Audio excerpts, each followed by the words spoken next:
നമസ്കാരം. ഇന്ന് April 25 world malaria ദിനമായിട്ട് ആചരിക്കുന്നു. ഇന്ത്യയിൽ ഉത്തരേന്ത്യയിലാണ് കൂടുതലും മലേറിയ കാണുന്നത്.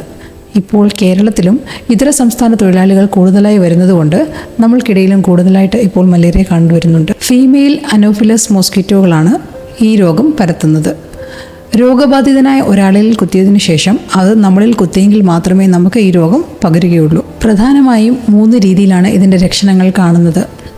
ഒന്നാമതായി നല്ല വിറയലോടുകൂടിയുള്ള തണുപ്പ്, രണ്ടാമതായി അതികഠിനമായ പനി, അത് നല്ല ചൂടോടുകൂടി, അതായത് ടെമ്പറേച്ചർ ഒരു 100 ഡിഗ്രിയിൽ കൂടുതൽ കാണും, 102-103 ഡിഗ്രിയിൽ മേളിലായിരിക്കും. അതിനുശേഷം മൂന്നാമതായി ഒരു നല്ല വിയർപ്പോടുകൂടി പനി ശമിക്കുന്നു. കൂടാതെ നല്ല ശരീരവേദന, നല്ല തലവേദന, ഒരു വിശപ്പില്ലായ്മ, പിന്നെ ഛർദിൽ. മലേറിയ സ്ഥിരീകരിക്കുന്നത് രക്തത്തിലൂടെയാണ്. സാധാരണയായി 2 രീതിയിൽ ഇത് സ്ഥിരീകരിക്കാൻ സാധിക്കും. ഒന്ന്, എമർജൻസി ആയിട്ട് വേണമെന്നുണ്ടെങ്കിൽ നമുക്ക് റാപ്പിഡ് ഡയഗ്നോസ്റ്റിക് കിറ്റുകൾ ഇപ്പോൾ അവൈലബിൾ ആണ്.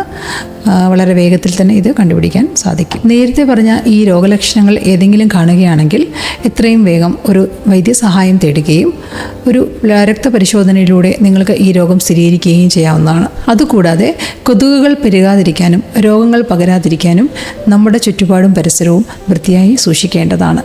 Thank you.